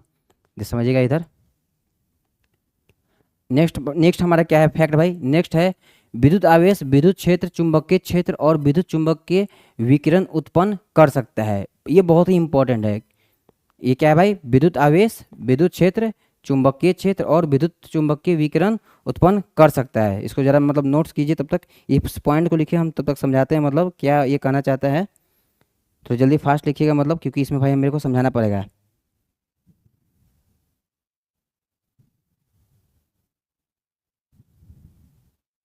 हो गया ना भाई, तो चलिए मतलब पढ़ते हैं मतलब इसको। देखिए क्या बोल रहा है भाई, कि विद्युत आवेश विद्युत क्षेत्र चुंबकीय क्षेत्र और विद्युत आवेश क्या है भाई, विद्युत क्षेत्र चुंबकीय क्षेत्र और विद्युत चुंबकीय विकिरण उत्पन्न कर सकता है। तो बताइए, अगर विद्युत आवेश का वेलोसिटी अगर जीरो है तो वो तो क्या विद्युत क्षेत्र उत्पन्न करेगा। विद्युत आवेश का वेलोसिटी अगर कांस्टेंट नहीं है, मतलब सॉरी कांस्टेंट है, मतलब वेरिएबल नहीं कांस्टेंट है, जैसे 5 मीटर पर सेकेंड, वेलोसिटी कैसा है 5 मीटर पर सेकेंड, तो वो इलेक्ट्रिक फील्ड के साथ साथ अपना क्या उत्पन्न कर सकते हैं भाई, मैग्नेटिक फील्ड, मतलब कि विद्युत क्षेत्र के साथ साथ आपका चुंबकीय क्षेत्र। अगर आपका चार्ज का जो वेलोसिटी है भाई, चार्ज का जो वेलोसिटी है वो आपका क्या है भाई, कांस्टेंट नहीं है, मतलब वेरिएबल है, तो आपका विद्युत क्षेत्र भी उत्पन्न करेगा, चुंबकीय क्षेत्र भी, और विद्युत चुंबकीय तरंगे भी, ठीक ना, विद्युत चुंबकीय तरंगे भी। चलिए तो हम यहाँ पर लिख देते हैं, समझिएगा मतलब। चलिए समझिएगा यहाँ पर क्या हम लिख रहे हैं, यहाँ पर कोई चार्ज है भाई, चार्ज के ऊपर ही शर्त लगेगा कि यहाँ पर लिखते हैं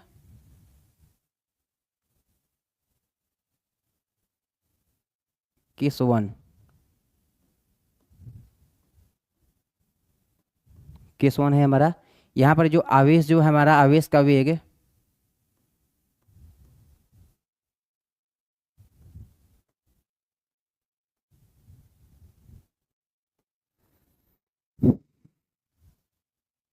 0 है। आवेश का वेग क्या है भाई, 0 है। आवेश का वेग अगर हमारा 0 है तो ये जो आवेश होगा, देखिए एक स्लाइड हम इसमें ऐड किया ना समझाने के लिए। अच्छा नहीं है, नहीं तो यहाँ पर मेरे को समझाना पड़ेगा, तो मेरे को इधर शॉर्ट कोट्स में समझाना पड़ेगा, थोड़ा शॉर्ट कोट्स में ही समझिएगा मतलब, क्योंकि हम एक्स्ट्रा स्लाइड इसमें ऐड नहीं किए हैं। तो कोई दिक्कत नहीं है उससे, मतलब हम आपको थोड़ा शॉर्ट कोट्स में ही समझा देते हैं। मतलब ये समझिए कि कोई बेचारा चार्ज है, बेचारा चार्ज है ये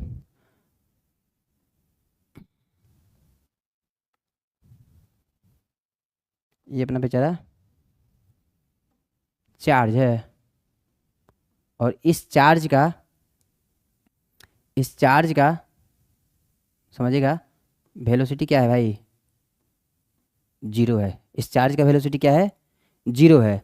जब इस चार्ज का वेलोसिटी 0 है, मतलब इस चार्ज का वेलोसिटी क्या है, 0 है, तो ये क्या करेगा बताइए, अगर इसका वेलोसिटी 0 है, और एक और चार्ज बनाते हैं, पहले हम आपको बारी बारी से बना के दिखा देते हैं। इधर एक और चार्ज यहाँ है, और इस चार्ज का क्या बोलेंगे भाई, वेलोसिटी मतलब वेग समझिएगा। यहाँ पर आपका वेग जो है भाई क्या है, कांस्टेंट है,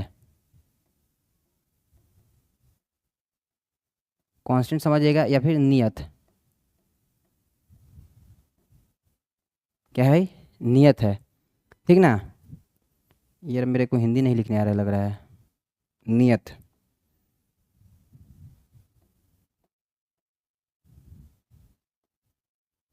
नियत है, ठीक है ना। अब हाँ सही है, मतलब समझ जाइएगा, नियत बोल रहे हैं तो नियत है। और देखिए थर्ड हम केस क्या लेते हैं, थर्ड केस में भी एक और लेते हैं, और यहाँ पर हम क्या बोलते हैं बताइए, यहाँ पर जो है हमारा जो भी है भाई, यहाँ पर हमारा भी कांस्टेंट है ना, यहाँ पर हमारा भी कांस्टेंट नहीं है। यहाँ पर जो हमारा भी होगा इसका नॉट इक्वल टू कांस्टेंट, तो क्या होगा, वेरिएबल होगा, नॉट इक्वल टू कांस्टेंट, मतलब नियत नहीं है, तो क्या होगा, वेरिएबल होगा ना। तीन केसेस है चार्ज के ऊपर, चार्ज के ऊपर मेरे भाई तीन केसेस है, फर्स्ट केसेस, सेकेंड और ये थर्ड। अब देखिए इस तीनों केस में जो बिहेवियर है चार्ज का अलग अलग आएगा, देखिएगा तीनों केसेस में जो चार्ज का बिहेवियर है वो अलग अलग आने वाला है। इधर थोड़ा हम कर लेते हैं, अबे ये किधर भाग गया, हैं? तू किधर आ गया, इधर आ गया तुम, अच्छा ले। चलो तुमको हटा ही देते हैं पहले इधर, पहले अच्छा से फिर से बना लेते हैं, कोई बात नहीं भाई।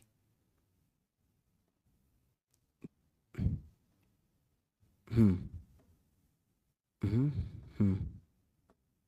अब ठीक है ना? चलिए हो गया। तीन केसेस है। अब पहला केसेस में वेलोसिटी जीरो है, अगर वेलोसिटी जीरो है तो ये जो चार्ज होगा, ये जो फर्स्ट वाला चार्ज का अगर वेलोसिटी जीरो है तो ये केवल आपको विद्युत क्षेत्र ही उत्पन्न करेगा। क्या करेगा भाई मेरे भाई? केवल विद्युत क्षेत्र के इफेक्ट को ही क्या करेगा? उत्पन्न करेगा। ये क्या शो करेगा? केवल देखिए, इसको हम स्केलिंग करके बनाएंगे। हम यहाँ पर तब तक लिखते हैं, मतलब हम्म ये आपका जो डेवलप करने वाला है भाई, विद्युत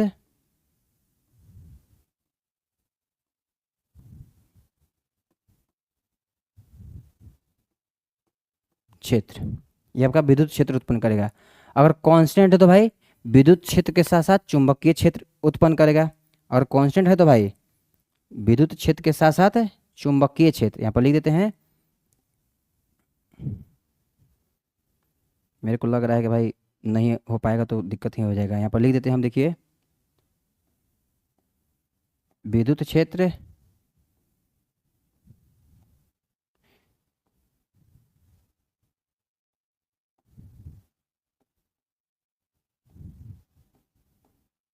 और विद्युत विद्युत क्षेत्र के साथ साथ भाई यहाँ पर प्लस में क्या होगा?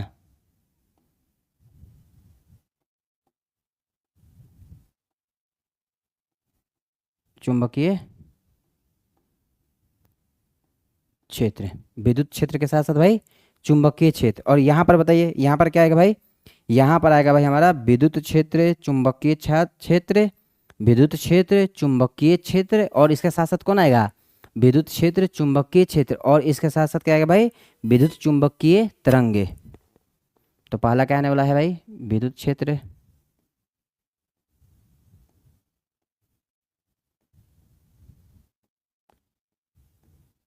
फिर देखिए प्लस का साइन है भाई, फिर क्या आएगा भाई?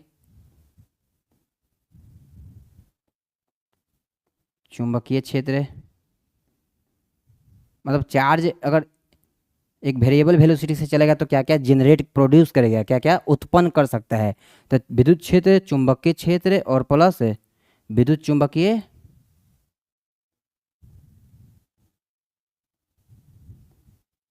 विद्युत चुंबकीय तरंगे, जिसको हम लोग ईएम वेव भी बोलते हैं, विद्युत चुंबकीय तरंगे। जरा से यहाँ देखिए तो मिस्टेक हो गया है लिखने में, इसको सुधार देते हैं, मतलब नहीं तो पता चला कि जब आप पढ़ेंगे तो समझ में नहीं आया। विद्युत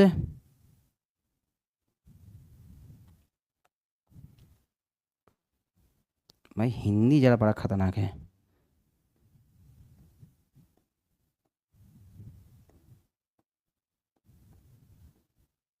विद्युत चुंबकीय तरंगे, सही है ना? विद्युत चुंबकीय तरंगे। मेरे को लग रहा है कि अभी मेरे से अच्छा नहीं लिखा पाया है।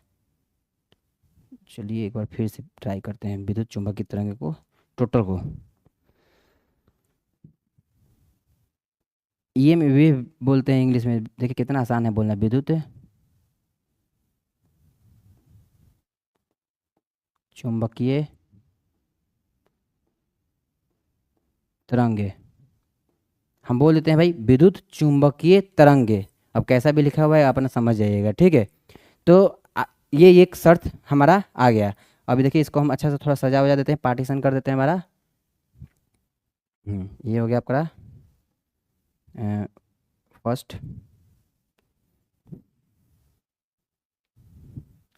ये आपका हो गया भाई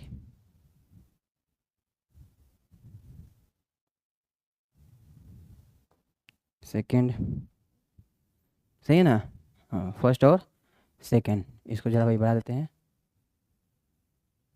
सही है ना? सही है, चलिए। मतलब कि भाई चार्ज का विद्युत आवेश विद्युत क्षेत्र, चुंबकीय क्षेत्र और विद्युत चुंबकीय विकिरण उत्पन्न कर सकता है। तो चार्ज के ऊपर भाई ये अपना लिख देते हैं, ये सब अपना क्या है भाई? आवेश है। ये सब क्या है? अपना आवेश है। ये भी हमारा क्या है भाई? आवेश है। ये भी आवेश है, ये भी आवेश है। ये फर्स्ट कंडीशन में है, ये अपना सेकेंड कंडीशन में, ये अपना थर्ड कंडीशन में है। ठीक है,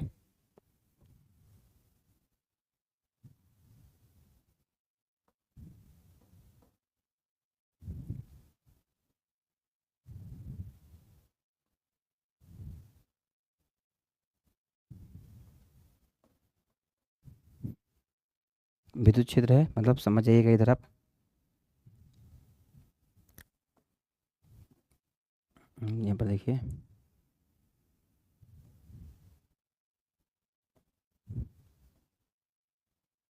सही है ना? सही है भाई।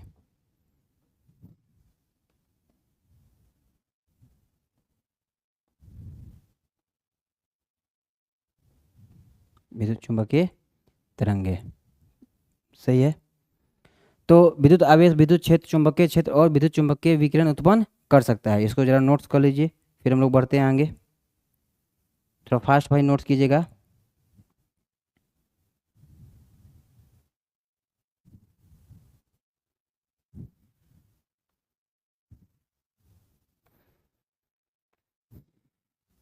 अब समझा देते हैं।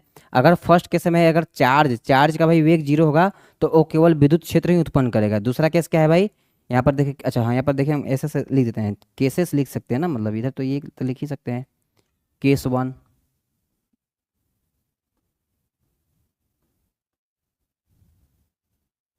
ये क्या हमारा केस टू,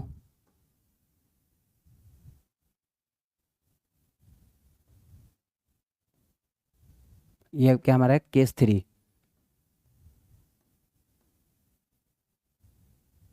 केस थ्री, ये क्या है भाई हमारा केस थ्री। अब डिफरेंट डिफरेंट केस में हम लोग चार्ज के ऊपर, ये अपना समझिएगा भाई, ये कन्फ्यूज नहीं होगा भाई। ये आवेश है आपका, मतलब ये क्या है परा,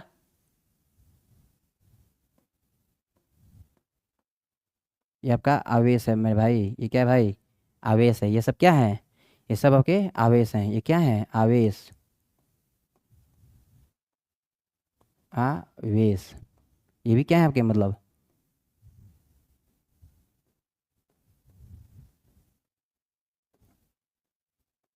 आवेश हैं। ये सभी आपके मतलब आवेश हैं।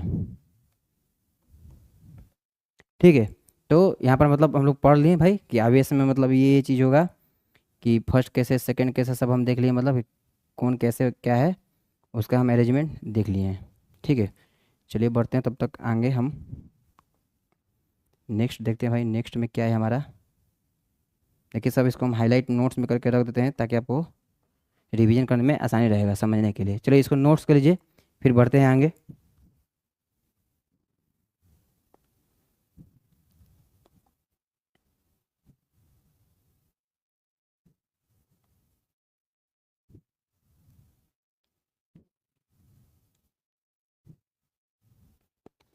चलिए बढ़ते हैं। विद्युत आवेश विद्युत क्षेत्र, चुंबकीय क्षेत्र और विद्युत चुंबकीय विकिरण उत्पन्न कर सकता है। केस वन, केस टू और केस थ्री ले लिए, समझा दिए आपको। चलिए और क्या है भाई, असमान आवेश, क्या भाई, असमान आवेश, इधर देखिए, असमान आवेश संपर्क में आने पर एक दूसरे के प्रभाव को समाप्त कर देते हैं। सही बात है भाई। असमान आवेश जब संपर्क में आएंगे, असमान असमान आवेश संपर्क में आने पर एक दूसरे के प्रभाव को समाप्त कर देते हैं। मान के चलिए यहाँ पर क्या था कि यहाँ पर आपके मतलब दो चार्ज थे, मतलब ये आपस में संपर्क में आ रहे थे, ये आपस में संपर्क में आ रहे थे। देखिए हम बना दिए हैं मतलब इस प्रकार से, ये दोनों आपस में एक मतलब समझिए, ये दो हैं, ये दोनों आपस में, ये प्लस और माइनस, ये दोनों आपस में संपर्क में है। और आने के बाद क्या हो गया भाई, एक दूसरे को प्रभाव को खत्म करके भाई देखिए क्या हो गया, न्यूट्रल्स हो गए। बोले थे ना, बात वही है। 10 इलेक्ट्रॉन, 10 चार्ज इसके पास है प्लस में, 10 चार्ज इसके पास है माइनस में, न्यूट्रल हो जाएगा। देखिए इधर इसका रिजल्ट यहाँ पर है, संपर्क में आने के बाद कुछ ऐसा दिखाई देगा आपको, न्यूट्रल टाइप का।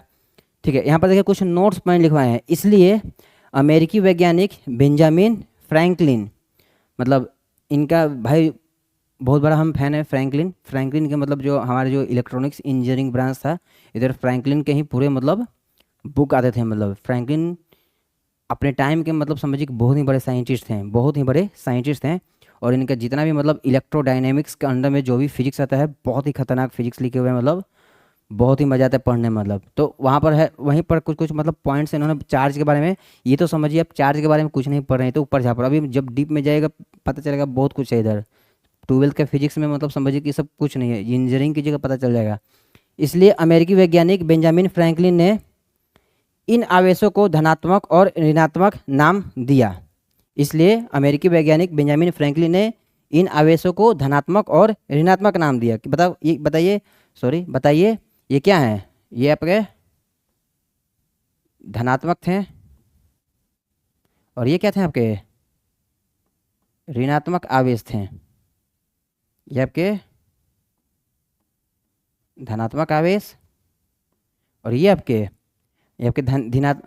धनात्मक आवेश, धनात्मक नहीं धनात्मक आवेश, और ये आपके ऋणात्मक आवेश।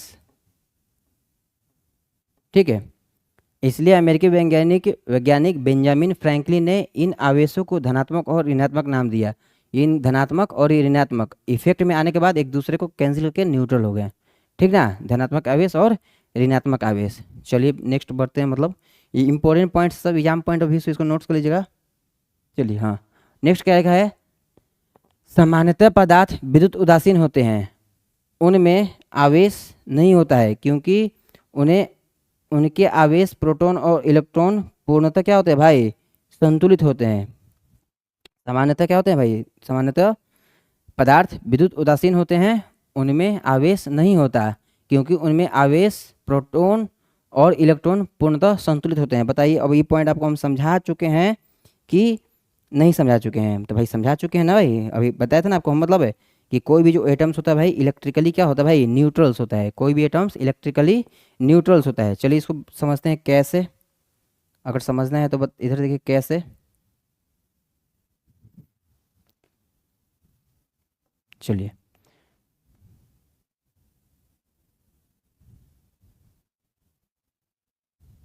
समझिएगा।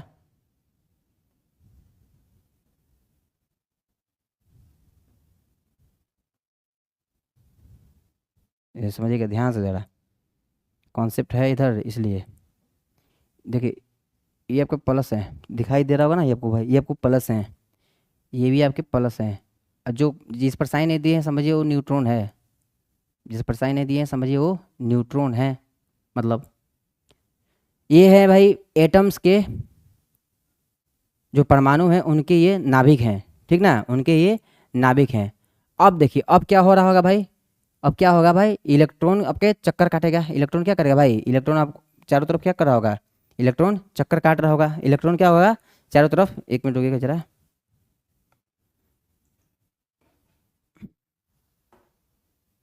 एक मिनट रुक जाइए जरा। हम्म, सही है। अब भाई सिस्टम ऑन, सही है, सिस्टम ऑन है ना, सही है। चलिए यहाँ पर देखिएगा ध्यान से जरा।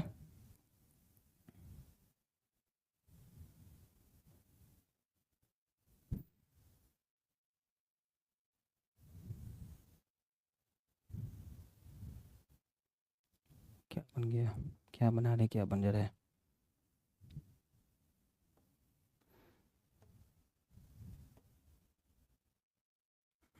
ये सही है क्या?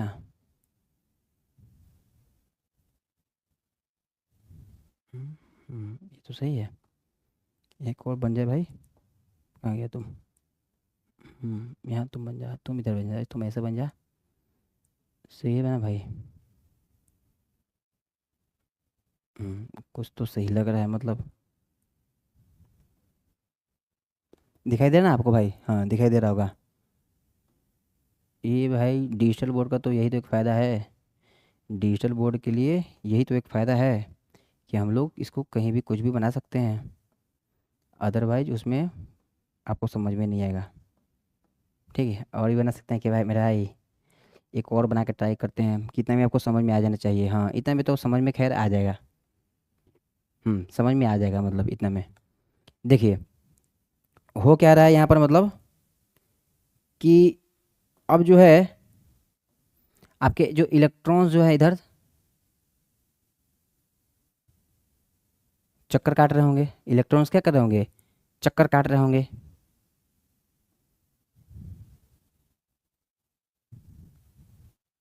ये थ्री डी जैसा फिगर बना है, मतलब आपके इधर इलेक्ट्रॉन्स क्या हो रहे हैं, चक्कर काट रहे हैं। अब सपोज मान के चलिए कि ये जो आप देख रहे हैं, इसको भी बना देते हैं कुछ तरह, देखते हैं बना करके ट्राई करके। आ जा भाई तुम इधर, ये हो जाएगा क्या? हो तो जाना चाहिए। हाँ हो गया। अरे वाह, हो तो गया।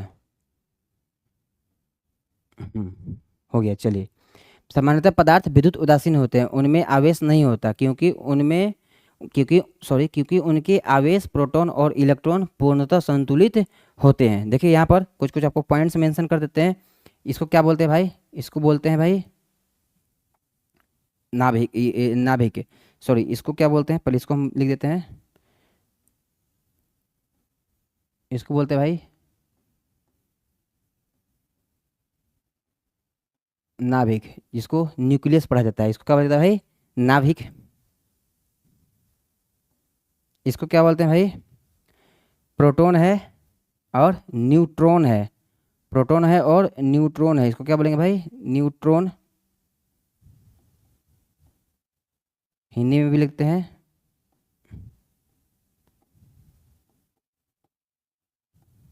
न्यूट्रॉन।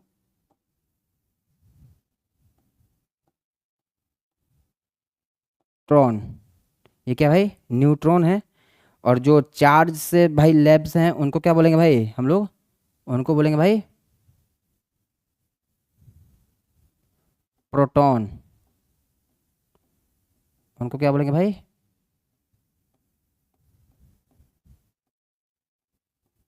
प्रोटॉन। उनको क्या बोलेंगे भाई, प्रोटॉन बोलेंगे। सब हो गया ना। अब देखिए, अब बात आता है यहाँ पर कि आपके अगर नाभिक में मान के चलते हैं, ये जो इलेक्ट्रॉन जो घूम रहे हैं और जो नाभिक में जो भी आपके पास प्रोटॉन है, अब इस प्रोटॉन के पास जितना चार्ज रहेगा आपके इलेक्ट्रॉन के पास भी उतना ही चार्ज रहेगा। तो हम लोग इधर देखिए लिखते हैं, मतलब समझने के लिए, आपके suppose n number of proton कितना है भाई, number of neutron number of electron के बराबर है। पहला बात, number of proton number of electron के क्या है, बराबर हैं। और दूसरा बात हम लोग इसमें क्या मेंशन करेंगे ये बताइए। दूसरा बात अगर हमको मेंशन करना होगा तो दूसरा चीज़ हम लोग क्या मेंशन करने वाले हैं, तो दूसरा मेंशन हम लोग करने वाले हैं कि भाई इसमें जो भी जो चार्ज हैं, जैसे प्रोटॉन है, प्रोटॉन के पास समझिए 10 चार्ज है, प्रोटॉन के पास अगर 10 चार्ज है तो इलेक्ट्रॉन के पास भी कितना चार्ज होगा भाई, 10 चार्ज है, इलेक्ट्रॉन के पास भी कितना होगा भाई, 10 चार्ज है। हो गया ना। तो number of proton number of neutron के क्या है, बराबर हैं। तो यहाँ पर हम लिख देते हैं number of proton number of neutron के बराबर है। ठीक। सेकेंड इन्फॉर्मेशन क्या लिखेंगे भाई, ईच के पास, मतलब ईच मतलब प्रत्येक के पास, जो प्रत्येक हैं उनके पास चार्ज देखिए कितना है, प्रत्येक के पास जो चार्ज होगा भाई, ई का जो वैल्यू होगा ये कितना होगा, अगर प्रोटॉन है तो प्लस में 1.6 इंटू 10 के पावर माइनस 19 कूलम। ये प्रोटॉन का चार्ज है, मतलब चार्ज ऑफ प्रोटॉन का चार्ज इतना होता है। मतलब हम इसको ऐसे लिखते हैं थोड़ा आपको समझ में आने के लिए, नहीं तो फिर गड़बड़ हो जाएगा सब कुछ है। यहाँ पर लिखेंगे क्या, चूंकि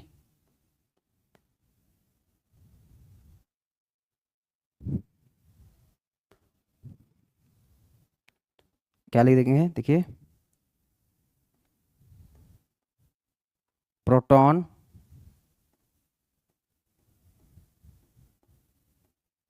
का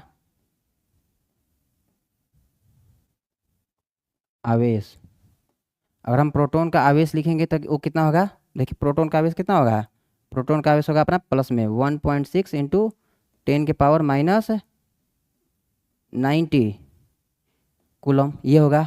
अगर हम बोलते हैं भाई इलेक्ट्रॉन, क्या बोलते हैं भाई, इलेक्ट्रॉन, इलेक्ट्रॉन का आवेश आप देख लीजिएगा, हिंदी में मिला लीजिएगा भाई, मेरे से हिंदी नहीं उतना लिख पाते हैं तो आप लोग अपना मैच करा लीजिएगा। इलेक्ट्रॉन का आवेश, इलेक्ट्रॉन का आवेश ये कितना होगा भाई, इलेक्ट्रॉन का आवेश ई कितना हो जाएगा भाई, -1.6 इंटू 10⁻⁻19 कूलम, ये होता है। सही बात है ना। इतना मतलब इतना तो हम आपको इन्फॉर्मेशन दे ही दिए कि भाई प्रोटॉन है, इसका चार्ज कितना होता है, इतना होता है। और एट दैट टाइम इलेक्ट्रॉन की चार्ज की बात करें, एट दैट टाइम अगर हम इलेक्ट्रॉन की चार्ज की बात करें तो बताइए इलेक्ट्रॉन का चार्ज कितना होगा भाई, माइनस में होगा। होगा उतना ही, मैग्नीट्यूड में उतना ही होगा। मैग्नीट्यूड में कोई चेंजिंग नहीं है, केवल माइनस और प्लस का फ़र्क है, माइनस और प्लस का फ़र्क है। तो हम लोग क्या करेंगे आप समझिए। बोल रहा है कि अगर संतुलित होते हैं, संतुलित का मतलब क्या हुआ भाई, जितने प्रोटॉन उतने इलेक्ट्रॉन, नंबर ऑफ प्रोटॉन बराबर नंबर ऑफ इलेक्ट्रॉन। 10 मान के चलते हैं 10 प्रोटॉन का चार्ज, 10 प्रोटॉन आपके न्यूक्लियस में है तो उन पर चार्ज कितना है, 10 होगा, 10 होगा। और एट दैट टाइम इलेक्ट्रॉन पर कितने चार्ज होंगे, -10 होंगे। तब ना भाई मतलब एक दूसरे को कैंसिल होकर वो दोनों बैलेंस कंडीशन में होंगे। मतलब समझिए ब्लैक वाला क्या है, इलेक्ट्रॉन, ये क्या है, प्रोटॉन। तो इस प्रोटॉन पर 10 आवेश होंगे, 10 चार्ज होंगे प्लस में, और इस इलेक्ट्रॉन पर कितना होंगे, 10 चार्ज होंगे माइनस में। तभी एक दूसरे को कैंसिल करने के बाद नेट जीरो हो गया होगा। नेट चार्ज जीरो होने के बाद क्या हुआ होगा, एक दूसरे को मतलब बैलेंस कंडीशन में रखे होंगे। तो हम लोग यहाँ पर एक चीज़ और लिख सकते हैं ना भाई, एक चीज़ और क्या लिख सकते हैं बताइए, एक चीज़ और लिख सकते थे क्या, एक चीज़ और इन्फॉर्मेशन में लिख सकते थे। यहाँ पर जो आपका भाई जो क्यू नेट है, कुल आवेश, वो कितना होगा भाई, वो कितना होगा हमारा, जीरो होगा। वो कितना होगा भाई, जीरो। क्यों, क्योंकि 10 जितने वो हैं उतना कैंसिल भी तो कर दिए होंगे। मतलब नेट अपना क्या है भाई, आ रहा है समझ में, किधर गड़बड़ हो गया।